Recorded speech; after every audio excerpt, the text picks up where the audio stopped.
मुंबई में एक ऑटो चलाने वाले भैया ने मुझसे कहा कि मैं लोन लेकर करोड़पति बना हूं और यह सुनते ही मेरे कान खड़े हो गए, क्योंकि मेरे पिता ने हमेशा मुझे सिखाया था कि कभी भी लोन मत लेना, क्योंकि अगर लोन लोगे तो बर्बाद हो जाओगे। यह दोनों ही व्यक्ति अपनी अपनी जगह पर सही थे और यह बात मुझे तब समझ में आई जब ऑटो वाले भैया ने मुझे पूरी बात बताई। आज की वीडियो में हम जानने वाले हैं कि लोन लेकर कोई व्यक्ति अमीर कैसे बनता है, गुड लोन क्या होता है और बैड लोन क्या होता है, अच्छा लोन क्या होता है और बुरे लोन क्या होते हैं, लोन लेकर कोई इंसान अमीर कैसे बनता है और बड़े लोग इसका फायदा कैसे उठाते हैं, और सबसे इम्पोर्टेंट कैसे एक ऑटो वाला 25 ऑटो का मालिक बन गया। सबसे पहले आपको समझना होगा कि आप लोन के बारे में क्या जानते हैं और असल में लोन है क्या। एमपी के बैतूल में रहने वाले राहुल की वाइफ प्रेग्नेंट थी और 24 अप्रैल की रात को 2 बजे उसकी वाइफ प्रीति को लेबर पेन शुरू हो गया था। अब उसके घर पर कार नहीं थी तो उसने आस पड़ोस के सारे दरवाजे खटखटाए, लेकिन कोई भी नहीं निकला। वो भागता हुआ मेन रोड पर पहुंचा और जैसे तैसे उसे एक ऑटो वाला व्यक्ति मिला। उसकी वाइफ को ऑटो में बैठाकर वो हॉस्पिटल पहुंचा, जहां पर उसे बेटा हुआ। लेकिन डॉक्टर ने एक बात कही जो राहुल के दिल में लग गई कि अगर आप इन्हें समय पर नहीं लाते तो बच्चे की जान को खतरा हो सकता था। राहुल अगले ही दिन टाटा के शोरूम में गया और उसे एक कार पसंद आई जिसकी कीमत 10 लाख थी, लेकिन उसके पास सिर्फ 4 लाख थे और वो थोड़ा निराश हो गया। वहीं पर बैठे एक लोन एजेंट ने कहा कि आप चिंतित मत होइए, मैं आपका लोन करवा दूंगा और आपको आपकी कार मिल जाएगी। 4 लाख राहुल के पास थे, 6 लाख बैंक से मिल गई और उसकी नई कार उसके पास आ गई। अब समझते हैं लोन का मतलब। लोन का मतलब होता है वो राशि जो आपको किसी और ने दी है आपकी एक्स्ट्रा जरूरतों को पूरा करने के लिए। 3 दिन के बाद राहुल अपनी वाइफ प्रीति और बच्चे के साथ नई कार में घर आए। Happy ending? बिल्कुल नहीं, यहाँ से तो कहानी की शुरुआत होती है। राहुल की सैलरी 20,000 महीना, जिसमें वो 5,000 अपने घर का किराया देता और 5,000 का ग्रेसरी लाता और 5,000 बाकी चीजों में खर्च कर देता। उसके पास बाकी बचे 5,000। लेकिन अब उसने 6 लाख का लोन ले लिया था जो कि 10 सालों के लिए लिया था और उस पर 9% की दर से ब्याज लगना था और उसकी ईएमआई बन रही थी 7600 रुपए। इसका मतलब है 5,000 उसके पास बच रहे थे, अब उसे 7600 हर महीने देना था। इसका मतलब यह हुआ कि 2600 रुपये हर महीने वो माइनस में जा रहा था। तो सबसे पहले आपको समझना है कि एक अच्छा लोन क्या होता है और एक बुरा लोन क्या होता है। अच्छा लोन वो लोन है जिसे लेकर आप अपने पैसे को या आप अपनी एसेट्स को और ज्यादा बढ़ाते हैं। जैसे अमित एक छोटे शहर का लड़का था, लेकिन उसके पास कमाल का दिमाग था और बहुत ही अच्छा बिजनेस आइडिया भी था। अमित घर पर ही बेकरी के बहुत स्वादिष्ट चीजें बनाता था और जो भी व्यक्ति उसे खाता था वो यही कहता था कि तुम्हें अपना बिजनेस शुरू करना चाहिए। अब ये आइडिया अच्छा है और इसकी डिमांड भी है, लेकिन प्रॉब्लम यहाँ पर यह है कि अमित के पास पैसा नहीं है बिजनेस शुरू करने के लिए, क्योंकि बिजनेस शुरू करने के लिए शॉप का रेंट देना होता है, लोगों की सैलरी देनी होती है और मशीनरी भी खरीदनी पड़ती है। पर अमित हमेशा सोचता रहता है कि काश मेरे पास पैसा होता तो मैं अपना खुद का बिजनेस शुरू कर पाता। अब उसके जीवन में आया बैंक, जिसने उसे लोन दिया और उसके सपने को पूरा करने में उसकी मदद की। अमित ने 5 लाख का लोन लिया और जैसे ही बिजनेस शुरू किया उसके प्रोडक्ट अच्छे खासे बिकने लगे और उसे हर महीने लोन चुकाने के बाद बाकी सारी चीजें खर्चा काटने के बाद 20,000 हर महीना बच रहा था। अब सोचकर देखिए कि अगर अमित लोन नहीं लेता तो जैसी जिंदगी वह जी रहा था वैसे की वैसे ही जीता रहता और उसकी खुद की बेकरी भी नहीं होती।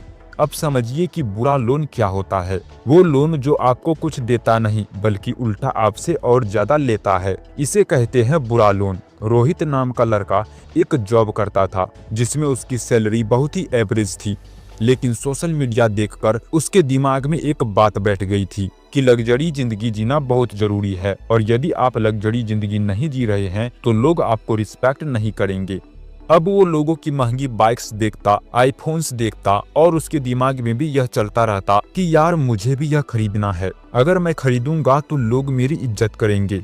अब उसे एक लोन एजेंट मिल गया जिसने उसे कहा कि भाई आपके सारे सपने पूरे हो जाएंगे, आप ईएमआई पर लोन ले लीजिए, सिर्फ 5 से 6 हजार ईएमआई आएगी और आपको सारी की सारी चीजें मिल जाएगी। अब वो शौक पूरे करने के लिए लोन तो ले लेता, लेकिन दिक्कत शुरू होती है बाद में। 2 से 3 महीने के बाद ही उसकी सैलरी का एक बड़ा हिस्सा ईएमआई में जाने लगता है, जो उसे बहुत परेशान करता है। उसकी सेविंग जीरो हो जाती है और उसका टेंशन, स्ट्रेस सब बढ़ने लगता है। अब बाइक की मेंटेनेंस और पेट्रोल पर भी पैसा जा रहा था, और क्योंकि वो प्राइवेट जॉब करता था, हर समय उसको चिंता रहती थी कि कहीं यह मेरा जॉब चला गया तो मैं ईएमआई कहां से चुकाऊंगा। इसे ही कहते हैं बैड लोन, जो कि एक सफल व्यक्ति कभी भी नहीं करता। अब आपको समझना है कि लेवरेज क्या है और अमीर लोग इसका इस्तेमाल करके और ज्यादा अमीर कैसे बनते हैं। लेवरेज का मतलब होता है दूसरों का पैसा, रिसोर्स और टाइम का इस्तेमाल करके खुद की इनकम को मल्टीप्लाई करना। अमित के पास 5 लाख थे, लेकिन उसने बैंक में 45 लाख का लोन लेकर 50 लाख का एक घर खरीद लिया और उसे रेंट पर चढ़ा दिया, जिसका रेंट आ रहा था 25,000 महीने का। जो भी रेंट आ रहा था उसमें थोड़ा और मिलाकर वो बैंक की ईएमआई भर रहा था। 5 साल तक उसने ऐसा ही किया और 5 साल के बाद उस फ्लैट की कीमत हो चुकी थी 70 लाख और उसने देरी नहीं की, उसको बेच दिया।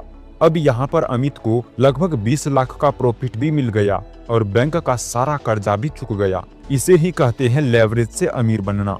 एक बार मैं मुंबई में एक ऑटो में घूम रहा था। वहाँ पर ऑटो वाले भैया ने मुझसे पूछा कि आप क्या करते हैं।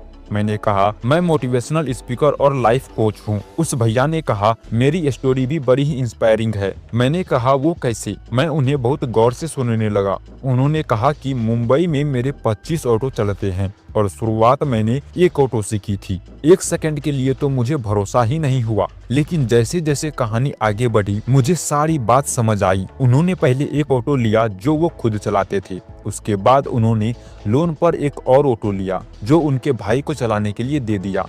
भाई की ऑटो की इनकम से वह ईएमआई भरते और कुछ पैसा सेव करते। जब उन्होंने बैंक का पूरा लोन भर दिया तो बैंक ने आगे रहकर उसको कहा कि आप और लोन ले सकते हैं और अपने बिजनेस को आगे बढ़ा सकते हैं। उन्होंने एक और ऑटो ले लिया और उसको भी रेंट पर चढ़ा दिया। आज उसके पास 25 ऑटो हैं, लेकिन सबसे मजेदार बात यह लगी मुझे कि वो आज भी ऑटो चला रहा है ताकि खुद का पैसा खुद से कमा सके।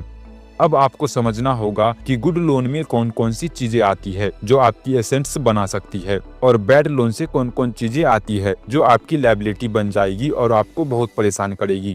तो सबसे पहले आते हैं गुड लोन में, जो कि आपकी एसेट्स बनेगी, जिसमें पहला है आपकी प्रॉपर्टी। जब आप लोन लेकर कोई भी प्रॉपर्टी लेते हैं अच्छी लोकेशन पर जहां पर प्रॉपर्टी अच्छे से रेंट हो सकती है, तो वो आपकी एसेट्स बनती है। आप लोन ईएमआई जो होती है उसके किराए से चुकाते हैं और वो धीरे धीरे करके अपना वैल्यू भी बढ़ाती है। आप जब भी अच्छे एजुकेशन के लिए लोन लेते हैं तो वह भी आपकी एसेंस बनेगी फ्यूचर में। कई लोगों को आपने देखा होगा जो आईआईटी क्रैक कर लेते हैं, लेकिन उसके कॉलेज के लिए उनके पास फीस नहीं होती है। उनके पेरेंट्स लोन लेकर उसे पढ़ाते हैं और बाद में अच्छे पैकेज पर सब सेलेक्ट होते हैं तो सारा लोन भी चुक जाता है और पूरी फैमिली एक अच्छी लाइफ जीती है। तीसरी, आपको बताने की जरूरत नहीं है कि जब भी कोई व्यक्ति अपना बड़ा बिजनेस शुरू करता है या छोटे बिजनेस को बड़ा बनाता है तो वो लोन लेता है और उसे पता होता है कि मैं इसे कैसे मैनेज करूंगा, अपनी अर्निंग को बढ़ाऊंगा और ईएमआई भी चुकाऊंगा, लोन भी चुका दूंगा और अपने बिजनेस को भी बड़ा बना लूंगा। यदि आप कार को रेंटल पार्सल से लेते हैं, उसी कार की कमाई से उसकी ईएमआई भर रहे हैं, तो बाद में वही आपके लिए एसेंस बन जाती है। ऐसे गुड लोन के और भी बहुत सारे एग्जाम्पल हो सकते हैं जो आपकी एसेंस बन सकती है। आप मुझे कमेंट्स बॉक्स में कमेंट करके बताइए कि कौन कौन से गुड लोन हो सकते हैं। आज के लिए इतना ही। जानकारी अच्छी लगी हो तो वीडियो को लाइक करके चैनल को सब्सक्राइब जरूर कर लीजिएगा। मिलते हैं नेक्स्ट वीडियो के साथ, तब तक के लिए बाय बाय दोस्तों।